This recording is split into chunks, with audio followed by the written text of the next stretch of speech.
Hello बच्चों, आप सबका स्वागत है एक बार फिर से ही आपके अपने यूट्यूब चैनल में।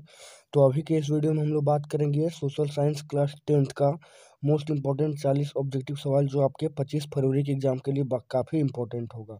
तो चलिए देर ना करते हुए वीडियो को स्टार्ट करते हैं। तो 40 सवाल आज हम लोग देखने वाले हैं सोशल साइंस का, जो आपके फाइनल बोर्ड एग्जाम 2025 यानी 25 फरवरी को काफ़ी लाभदायक सिद्ध होने वाला है। ठीक है, तो चलिए देखते हैं। पहला सवाल है, जर्मनी का एकीकरण कब हुआ? जर्मनी का एकीकरण जो है वो कब कंप्लीट हुआ था? तो जर्मनी का एकीकरण, जर्मनी के बारे में आपको बता दें दोस्तों कि 300 छोटे-छोटे एरिया में बँटा था, और जिसको नेपोलियन जो था वो मार कूट के 39 छोटे-छोटे क्षेत्र में तोड़ दिया था। ठीक है, 39 राज्यों का एक संघ बनाया था, जिसे जर्मन राइन संघ कहते थे। और जर्मनी का जो एकीकरण से पहले जर्मनी का नाम प्रशा हुआ करता था। ठीक है, तो जर्मनी का एकीकरण जो हुआ 1871 में कंप्लीट हुआ है। सेकंड सवाल होगा कि प्रसिद्ध पुस्तक हिंद स्वराज की रचना किसने की?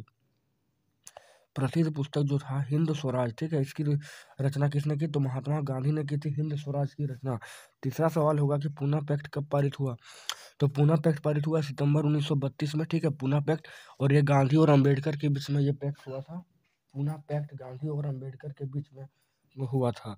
अगला सवाल है, अर्थशास्त्रियों ने अंतर्राष्ट्रीय आर्थिक विनियमन के लिए किन गतियों या प्रवाहों का उल्लेख किया?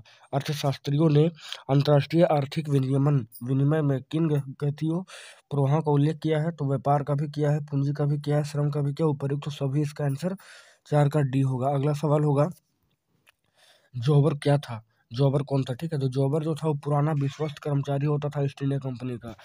जॉबर होता था पुराना और विश्वस्त कर्मचारी, जिसके माध्यम से काम मिलता था सबको। आगे सवाल है, भारत में कपड़ा मिल कब और कहाँ लगा? भारत में पहला कपड़ा मिल कब और कहाँ लगा?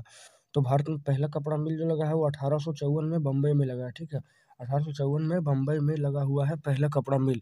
अगला सवाल था, वुड ब्लॉक छपाई की तकनीक सबसे पहले कहाँ विकसित हुई? तो वुड ब्लॉक छपाई की तकनीक सबसे पहले जो विकसित हुई, तो चीन में विकसित हुई थी, चीन में। ठीक है, तो 7 का हो गया आपका सी। यहाँ पर 8वां सवाल है, कॉर्न लॉ किस देश में पारित हुआ था? यानी मक्का का जो नियम था वो किस देश में पारित हुआ था? तो ब्रिटेन में हुआ था दोस्तों, ब्रिटेन में। नेक्स्ट सवाल होगा, लौह और रक्त नीति, यानी रक्त और लौह का नीति का प्रतिपादन किसने किया था? तो वो किया था ओटोमन बिस्मार्क। ठीक है, ओटोमन बिस्मार्क किया था रक्त और लौह नीति का प्रतिपादन। अगला सवाल है, भारत में आर्थिक महामंदी का सबसे बुरा प्रभाव किस क्षेत्र पर पड़ा? देखिए, आर्थिक महामंदी जो हुआ था पूरे विश्व में 1929 में चालू हुआ था। ठीक है, विश्व आर्थिक महामंदी। तो भारत में आर्थिक महामंदी का सबसे बड़ा असर क्या पड़ा? कृषि पर पड़ा था। कृषि पर सबसे ज़्यादा पड़ा था सब जगह, लेकिन कृषि पर सबसे ज़्यादा प्रॉब्लम था। अगला सवाल है, श्रीलंका में किस समुदाय ने प्रमुख बनाए रखने का प्रयास किया? श्रीलंका में किस समुदाय को प्रमुखता से पेश किया गया है? ठीक है, तो इसका हो जाएगा सीली। ठीक है, सीली जो है उसका आंसर हो जाएगा। अगला सवाल है कि किस शासन व्यवस्था में सत्ता का केंद्र और राज्य के बीच विभाजन होता है? किस शासन व्यवस्था में सत्ता का केंद्र और राज्य के बीच विभाजन होता है? तो वो हो जाएगा संघीय शासन व्यवस्था। बी नंबर सही, संघीय शासन व्यवस्था। अगला सवाल है, संविधान के किस अनुच्छेद के अंतर्गत अस्पृश्यता को निषेध किया गया है? तो संविधान के किस अनुच्छेद के अंतर्गत अस्पृश्यता को निषेध किया गया? तो संविधान के अनुच्छेद 17 के माध्यम से कहा गया है कि अस्पृश्यता जो है वो उन्मूलन कार्यक्रम है। अगला सवाल है, शिक्षा, वन विवाह, गोद लेना, उत्तराधिकार आदि किस विषय वैसे किस अनुसूची के अंतर्गत आते हैं? तो शिक्षा, वन विवाह, गोद लेना, उत्तराधिकार, ये सब जो है समवर्ती सूची में आता है। और आपको पता है कि समवर्ती सूची यानी कि जिसमें केंद्र सरकार और राज्य सरकार दोनों मिलकर कानून बनाता है। अगला सवाल है, नर्मदा बचाओ आंदोलन का मुख्य उद्देश्य क्या था? तो नर्मदा बचाओ आंदोलन का मुख्य उद्देश्य था बांध बनने से रोकना। ठीक है, बांध बनने से रोकना। 15 का बी आंसर बिल्कुल करेक्ट। अगला सवाल है, भारतीय राष्ट्रीय कांग्रेस की स्थापना कब हुई? तो 28 दिसंबर 1885 को हुआ, 28 दिसंबर 1885। अगला सवाल है, संयुक्त राज्य अमेरिका में नागरिक अधिकार आंदोलन कब चालू हुआ? नागरिक अधिकार आंदोलन, ठीक है, तो 17 का हो जाएगा 1954 से 1968 बी।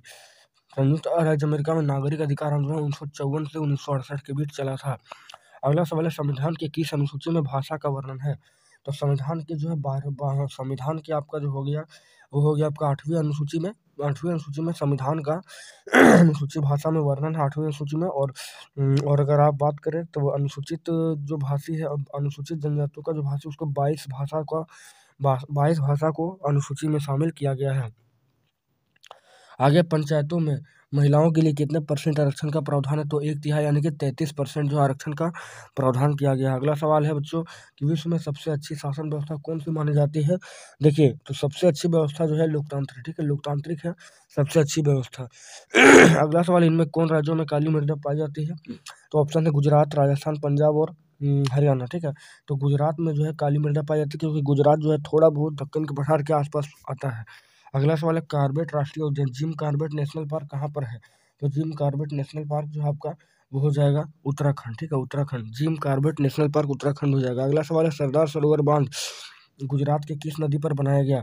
सरदार सरोवर बांध गुजरात के नर्मदा नदी पर, ठीक है। तो इसका हो जाएगा ए। अगला सवाल है, अगला सवाल 24वां नंबर है कि इनमें से किसे सुनहरा रेशा कहते हैं? तो सुनहरा रेशा दोस्तों पटसन, ठीक है, पटसन या जूट को कहते हैं, पटसन या जूट को कहा जाता है सुनहरा रेशा। तो 24 का बी आंसर करेक्ट होगा। आगे 25वां है, झारखंड में कोडरमा किस खनिज के लिए प्रसिद्ध है? तो कोडरमा जो आपका है वो अभ्रक के लिए प्रसिद्ध है, माइका। और सो भी झारखंड में रूबी नाम का अभ्रक पाया जाता है। अगला सवाल है निम्न में कौन सी एजेंसी सार्वजनिक क्षेत्र में स्टील के बाजार में उपलब्ध कराती है? स्टील के बाजार में उपलब्ध कराती है तो वो हो जाएगा सेल, ठीक है, सेल। सेल का मतलब हो जाएगा आपका steel authority of India limited, steel authority of India limited. अगला सवाल है, अगला सवाल यहाँ पर है कि भारत की समुद्री तट की कुल लंबाई कितनी है? भारत की समुद्री तट की लंबाई कुल कितनी है? तो इसका हो जाएगा 7516, 7516 किलोमीटर जो है समुद्री तट की लंबाई है। नेक्स्ट सवाल है, भारत की पहली रेलगाड़ी कब चली? ठीक है, तो पहली रेलगाड़ी जो चली थी वो 1853 में चली थी दोस्तों, 1853 में। और आपको पता है कि ये डेट भी आप याद रख सकते हैं, 16 अप्रैल 1853 में चला था, 1853 में मुंबई से थाने के बीच। और ये 34 किलोमीटर चला था, 34 किलोमीटर, ठीक है। अगला सवाल है, निम्न में कौन सी परंपरागत ऊर्जा स्रोत के उदाहरण है? ऑप्शन है सौर ऊर्जा, पवन ऊर्जा, कोयला और परमाणु ऊर्जा। तो परंपरागत ऊर्जा स्रोत वो होता है जो बहुत पुराने जमाने से चल रहा है, ठीक है। तो देखिए, सौर ऊर्जा तो नया है, पवन ऊर्जा भी नया है, परमाणु ऊर्जा भी नया है। कोयला जो आपका बहुत पुराने गोंडवाना काल से चला आ रहा है, इसलिए कोयला क्या हो जाएगा, परंपरागत ऊर्जा स्रोत हो जाएगा। अगला सवाल है, 1992 में पृथ्वी सम्मेलन किस देश में आयोजित किया गया? तो 1992 का ब्राजील के शहर रियो डी जनेरो में जो था वो पृथ्वी सम्मेलन आयोजित किया था। इसमें 170 देशों ने एक सुर में कहा था कि इसको बचाना है पर्यावरण को, ठीक है। तो ब्राजील हो जाएगा इसका करेक्ट आंसर। अगला सवाल है, देश के विकास की तुलना करने का सबसे महत्वपूर्ण आधार क्या है? तो देश कितना डेवलप किया इसका सबसे महत्वपूर्ण आधार जो है तुलना करने का वो औसत आय होता है, यानी कि प्रति व्यक्ति आय होता है। अगला सवाल है, औसत आय को किस रूप में जाना जाता है? तो औसत आय को जो है प्रति व्यक्ति आय के रूप में भी प्रदर्शित किया जा सकता है, यानी कि प्रति व्यक्ति आय, पर कैपिटा इनकम। अगला सवाल है, सेवा क्षेत्र में किस तरह की गतिविधियां शामिल होती है? तो ऑप्शन है कृषि, डेयरी, वानिकी, चीनी, गुड़ और ईंट बनाना। उसके बाद अगला सवाल है, अगला ऑप्शन है परिवहन, संचार और बैंकिंग। तो सेवा क्षेत्र में यही शामिल है, परिवहन, संचार और बैंकिंग। नेक्स्ट क्वेश्चन है, जीवन बीमा की गतिविधि क्या है? तो जीवन बीमा की गतिविधि भी आपका सी में हो जाएगा, यानी कि तृतीयक में हो जाएगा। जीवन बीमा की गतिविधि भी तृतीयक क्षेत्र में आ जाएगा। 35वां क्वेश्चन है, वर्तमान में कागज के पैसे के अलावा किस रूप में धन का उपयोग बढ़ता जा रहा है? ठीक है, वर्तमान में कागज के पैसे के अलावा किस रूप में धन का उपयोग बढ़ता जा रहा है? तो प्लास्टिक मनी के रूप में, ठीक है। 35 का करेक्ट आंसर सी होगा। 36वां, धन का आधुनिक रूप क्या है? धन का आधुनिक रूप क्या है? तो सिक्के के note, plastic money, demand deposit और उपरोक्त सभी। तो 36 का हो जाएगा उपरोक्त सभी, करेक्ट आंसर यहाँ पर होगा। अगला सवाल, बहुराष्ट्रीय कंपनियां क्या आकर्षित करती हैं? तो बहुराष्ट्रीय कंपनियां जो एक से दूसरे ज़्यादा देश में काम करती है, तो बहुराष्ट्रीय कंपनियां क्या आकर्षित करती है? सस्ता श्रम भी आकर्षित करती है और उत्पाद के लिए तैयार माल भी आकर्षित करती है। तो दोनों हो जाएगा करेक्ट आंसर, 37 का सी।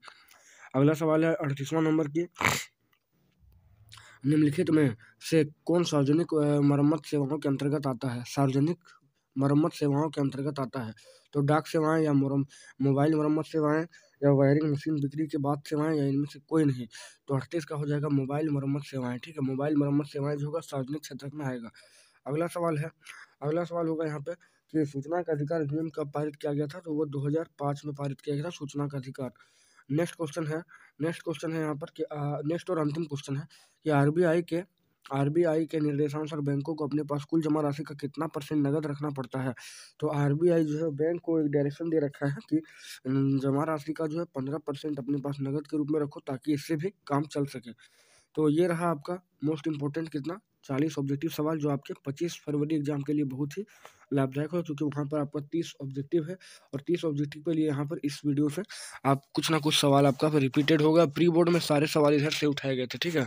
तो चलिए इसी तरह की इन्फॉर्मेटिव वीडियो पाने के लिए और खास करके दोस्तों एक नया सूचना दे रहा है आपको कि 2025 का जो 3 सेट मॉडल पेपर आने वाला है, सबका सॉल्यूशन आपको सबसे पहले आपको सब्जेक्ट वाइज यहीं पर मिलने वाला है। प्लेलिस्ट भी बना हुआ है, तो चेक करते रहना है। तो चलिए मिलते हैं आपसे एक नेक्स्ट वीडियो में, तब तक जय हिंद जय भारत।